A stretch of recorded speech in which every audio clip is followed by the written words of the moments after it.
If you're still using funding strategies from a couple of years ago, right now in the year 2026, you're probably not going to get the approvals you're looking for. And the reason why is because the lending environment today looks very different than what we saw in the COVID era and some of the years after that. So in this video, I'm going to cover what's changed in the funding landscape, how lenders are tightening up, and how entrepreneurs like you can get ahead of it. Let's begin. Okay, let's address the elephant in the room, okay? If you are watching this video right now, you're stressed, sweat beads falling down your head because you're trying to figure out what's going on. Why is it that it's so hard now, more than ever, to get approved for capital for my business? Marv, I need 50,000, I need 25,000, and it's not as easy for me now as I saw it was for people back then. What's going on? Well, what's going on is that the game has changed, ladies and gentlemen. Whether you know it or not, this video will let you know that things are very much so different. And the truth is, for the lending environment that we're in right now, number one, there's a lot more scrutiny that's going into the underwriting that these lenders are doing when it comes to approving individuals. For the individuals who are getting approved, most of them are getting lower limits to start out with on the business credit side. A lot of times, depending on the financials that you're providing or what you're putting on the application, there are some lenders that aren't approving you out the gate and are requiring for you to provide more documentation, and there's less instant approvals than before. And the reason why, and I want to be able to talk to you guys about this, is a cycle that's been happening from 2020 going forward until now that I want to break down. Because I want you to understand, it's not that funding has disappeared. Your ability to get access to capital is still present. You just need to be mindful and understanding of what changes have been happening that have been happening right in front of you, but that you may not even realize how they've affected and moved the goalposts when it comes to you getting access to capital. So let me break down to you what's going on. Lenders across the board have tightened their guidelines from the COVID era up until now. And the reason why is because from COVID going forward, here's the vicious cycle that's been taking place on a year-by-year basis. On social media, you've had individuals within the lending and the funding space that have come online and provided a lot of content and information around hack culture. What do I mean hack culture? You'll see videos where individuals are talking about, here's how you can get $150,000 no docs from Chase using this hack in the next X amount of days. Or here's how you can get approved for $50,000 to $75,000 in funding from this lender with bad credit, right? Do those things sound familiar? I'm sure they do, right? Because a lot of you guys have been consuming that content,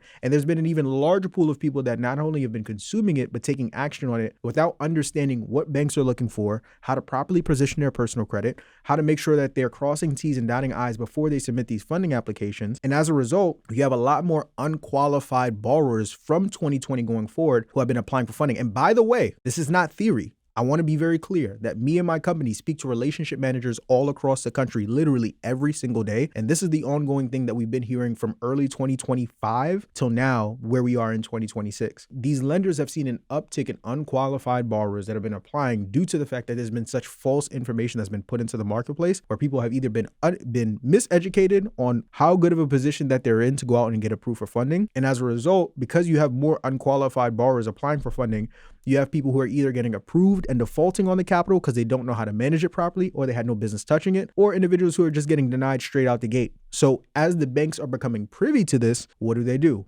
They tighten the guidelines, they move the goalposts, because like I say in every video that I make about funding, banks want to give money. That's literally how they make money, but they need to make sure that they do it in a way to where they're actually going to get their money back, right? Because they're giving out loans, and how they do that is by making sure they're lending to the right people, and not every Tom, Dick, and Harry that comes into a branch and says, hey, give me 50K. So because of this explosion that we've seen with a lot of hack content, how to get 50K with bad credit, how to get 100K no docs, this kind of messaging literally scares banks and lenders. And when they see that there's been a higher propensity of this game that's been given out, you have people who are following this information, going out and applying for funding. In turn, it creates this vicious cycle to where the banks have to keep moving the goalposts to protect themselves and to protect their interests. So much so to the point where even if you are a qualified borrower, you probably have noticed that if you follow my videos and your personal credit profile is in position and you're doing all these things, it's still been a little bit more difficult for you now more than ever to go out and get approved. You've had to jump through a few more hoops than you normally do, especially if you're trying to work with newer lenders to go ahead and get approved. So what do we need to do as borrowers, right? Or as I don't want to call ourselves borrowers, but for the sake of this video, let's say that as entrepreneurs who are borrowing this capital so that we can continue to scale our business, we do not now need to abandon our strategy of going out and getting access to capital and trying to hustle and muscle it on our own. We just need to smarten up. Okay, and understand that we need to stop chasing funding hacks and understand what are lenders looking for now so that we can position ourselves despite the goalposts being moved so that we're still able to get approved, and make sure that when we apply, we're applying strategically and not randomly like a lot of the individuals who are consuming the hack content online. So what does that look like? Well, what that looks like is, number one, understanding different things that you could do to hedge against a lot of these changes that are happening in the space. The first thing that you want to make sure that you understand and know, especially in watching a video like this, is the best way to protect yourself and protect your business against a lot of these changes that are happening within the marketplace is understanding that regional banks in this funding climate matter now more than ever. I'm gonna say that again. Regional banks, not national banks, not Chase, Wells Fargo, Bank of America. Regional banks right now matter way more than national banks, and I'm going to explain why. A lot of the hack culture, a lot of the misinformation that's been placed online when it comes to 50K with bad credit, 150K no docs, that's been pushing people to apply more and more, has sent most of these individuals to go in and put these applications in with larger lenders, primarily with banks like Chase, primarily with banks like American Express, and the list goes on and on and on. Why regional banks have now gotten a competitive edge because of this is because with regional banks, they have smaller customer pools and they have more localized decisions. What do I mean by that? Let's say you live in Dallas, Texas, and let's say that there's a bank that is specific to individuals who only live in the Dallas area. Whenever there's a hack or there's some type of some trending thing that's going on social media right now where people are saying like, hey, you can actually get approved from this lender with bad credit, the regional banks are the last, if at all, to be affected by it because they're not available in every city, state, and zip code. They're only available to people that live within that region. So lenders like, you'll notice that most of the banks that are pushing the goalposts are lenders like Chase and American Express. Why? Because whether you live in Idaho or New York, California or Georgia, wherever it is that you may live, you can get access to a line of credit from Chase. You can get access to a line of credit from Wells Fargo. You can get access to a line of credit from American Express. But when you have a regional bank that's specific to a certain area, if your business, for most of those lenders, if not only you don't live in that area and your business isn't formed out of that area, you cannot get approved for a line of credit with them. So in turn, what that now does is it protects that lender from everyone under the sun being able to go to them and try to run the play with them, but now works to your favor because if you live in any of these cities, whether it's a Texas, a Carolina, wherever it may be, because wherever you live, there are banks that are specific to your region, prioritizing these lenders now actually works to your benefit because the same way that these big banks are consuming the information, the regional banks are as well, but they're protected against most of it because their customer pool is smaller, but that gives you a much larger opportunity to be able to go and apply for funding with them. So I would say priority number one for you is starting to build your Rolodex, if you will, when it comes to regional lenders that you are looking to get access to capital from, because they will help for you to hedge against a lot of the information that's getting put out there